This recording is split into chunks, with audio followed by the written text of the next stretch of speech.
Oke, teman-teman, selamat datang. Saya dengan Raymond. Sekarang kita akan coba mengulas mengenai tata cara pembuatan faktur pajak pengganti. Nah, khususnya di dalam era Cortex ini, seperti yang kita ketahui bahwa banyak sekali prosedur-prosedur yang terkait dengan perpajakan yang sudah berubah dengan Pers 11 ini. Yuk kita lihat ya. Atas permintaan PKP, pembeli, BKP dan atau penerima JKP atau atas kemauan sendiri, PKP yang membuat faktur pajak dapat membetulkan faktur pajak yang salah dalam pengisian ataupun penulisan. Pembetulan dilakukan dengan membuat faktur pajak pengganti, menggunakan tentunya modul e-faktur sebagaimana diatur dalam pasal 48 ya, Per 11 PJ 2025. Kesalahan apa sih yang diperbaiki melalui faktur pajak pengganti ini? Beberapa hal yang dapat menyebabkan PKP dapat ataupun perlu membuat faktur pajak pengganti, yakni terdapat kesalahan dalam pengisian atau penulisan faktur pajak yang mengakibatkan keterangannya menjadi tidak benar, tidak lengkap, dan tidak jelas. Sebagai contoh, kesalahan dalam pengisian nilai transaksi, misalnya nilai DPP PPN yang dicantumkan tidak sesuai dengan nilai sebenarnya yang disepakati dalam kontrak. Keterangan barang atau jasa yang tidak sesuai, baik nama, jumlah, satuan, atau spesifikasi lainnya, dan lain sebagainya.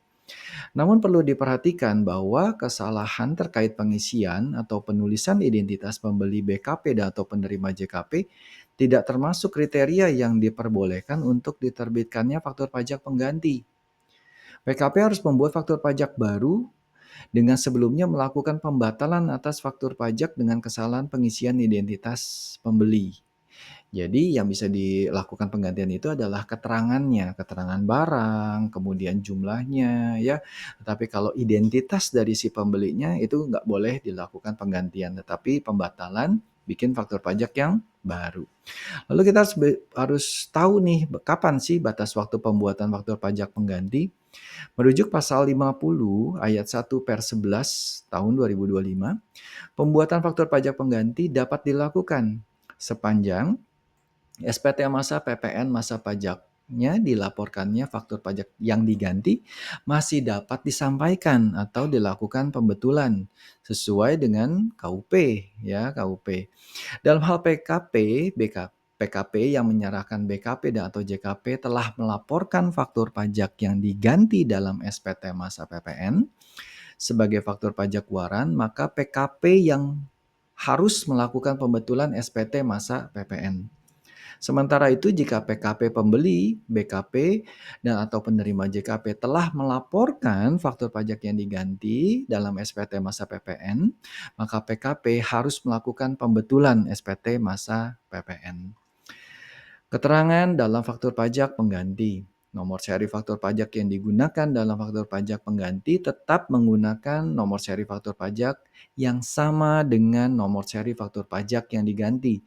Namun dengan kode status penggantinya satu. Sebagai contoh, jika nomor seri faktur pajak awalnya adalah 010025 terus nomor 1 gitu ya. Saat dilakukan penggantian, maka nomor seri faktur pajaknya untuk faktur pajak penggantinya menjadi 0101. Jadi sekarang dia punya 2 digit pembetulannya sampai berapa ya? Sampai 99 kali gitu ya. Nah, kalau pembetulan ketiga gimana? Jadi 0103 gitu dan seterusnya. Tanggal faktur pajak pengganti diisi dengan tanggal pada saat faktur pajak pengganti dibuat. Nah, ini teman-teman jangan salah ya. Tanggalnya harus diisi dengan tanggal ketika faktur pajak dibuat. Jika transaksi dilakukan dengan mata uang asing, kurs yang digunakan yaitu kurs yang ditetapkan dalam kurs Menteri Keuangan. Kurs yang berlaku adalah kurs pada tanggal faktur pajak yang diganti pertama kali seharusnya dibuat. Ya, jadi kurs yang dipakai yang mana? Kurs yang berlaku adalah kurs pada tanggal faktur pajak yang diganti pertama kali dibuat. Jadi kalau teman-teman bikin pengganti, tetapi jangan merubah kursnya. Kursnya tetap menggunakan kurs yang lama gitu ya. Kemudian kapan batas uploadnya, faktur pajak pengganti dan pelaporannya.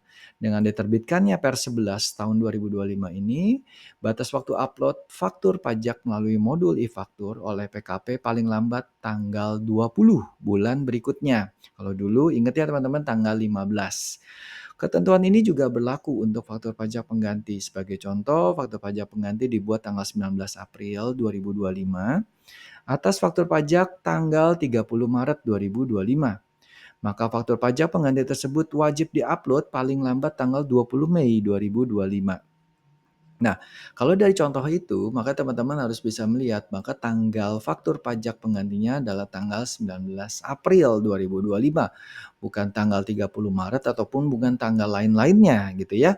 Faktur pajak pengganti dilaporkan dalam SPT masa PPN pada masa pajak yang sama dengan masa pajak dilaporkannya faktur pajak yang diganti dengan mencantumkan nilai dan atau keterangan yang sebenarnya atau sesungguhnya setelah penggantian. Kemudian faktur pajak pengganti perlu konfirmasi pembeli. Nah ini, DJP melalui Cortex memberlakukan penyesuaian mekanisme dan prosedur dalam faktur pajak. Salah satunya terkait dengan penggantian faktur pajak. Faktur pajak pengganti kini tidak dapat dilakukan sepihak oleh penjual. Dulu enak ya, tinggal kita batalin ataupun kita ganti gitu ya. Nah, penggantian faktur pajak harus melalui konfirmasi dari pihak pembeli sebagai bentuk validasi atau transaksi yang telah diterbitkan dalam faktur pajak. Kalau apa? Kalau si pembelinya belum mengkreditkan atau belum mengakui di dalam SPT masanya. Ya, tata cara penggantian faktur pajak di Cortex dapat dilihat di artikel yang berikutnya. Tetapi aku nggak baca ini ya. Kemudian, bagaimana dengan ketentuan faktur pajak pengganti ini? Kalau ada nota retur atau nota pembatalan.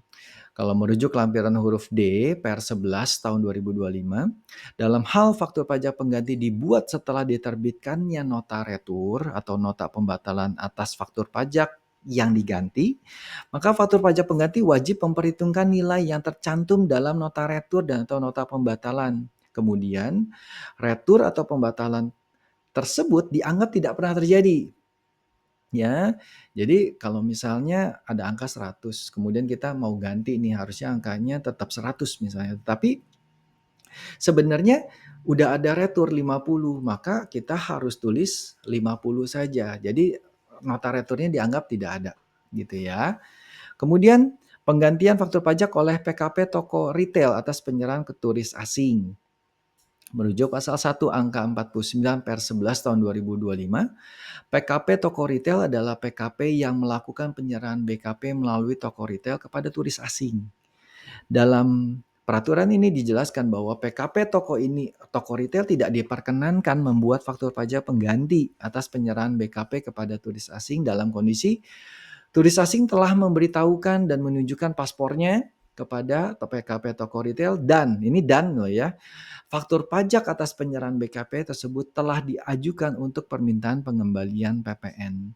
Oke teman-teman, itu aja video singkat video untuk terkait dengan faktur pajak pengganti ini. Tetapi ada beberapa hal ya teman-teman yang bisa kita simpulkan di sini. Bahwa faktur pajak pengganti ini yang pertama adalah kita merubah keterangannya, kita bisa rubah nilainya gitu ya, nilai DPP PPN-nya. Kemudian juga tapi ini nggak bisa dilakukan penggantian ketika apa? Ketika identitasnya salah gitu ya, identitasnya salah maka harus dibatalkan kemudian diganti.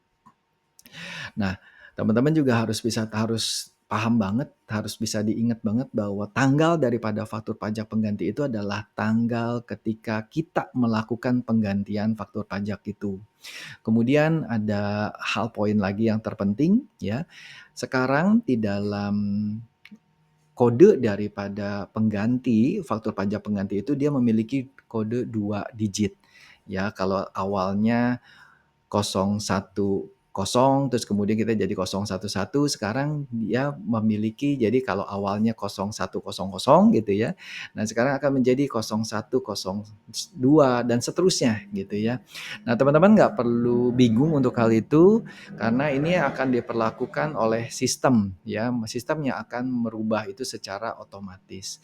Satu hal yang paling penting lagi yang terakhir yaitu Ketika si pembelinya sudah melakukan pengkreditan ataupun mengakui di dalam SPT masanya, maka ketika kita sekalipun kita sudah mengganti faktur pajak kita, itu tidak serta-merta diakui, ya, tidak serta-merta approve gitu.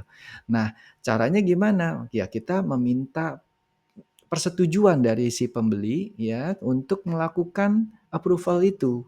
Sehingga disetujui. Ketika si pembeli sudah menyetujui, maka secara otomatis faktur pajak itu menjadi statusnya menjadi approve. Oke teman-teman, itu aja. Semoga betul-betul ya video ini berguna buat kalian. Oke, see you. Bye-bye.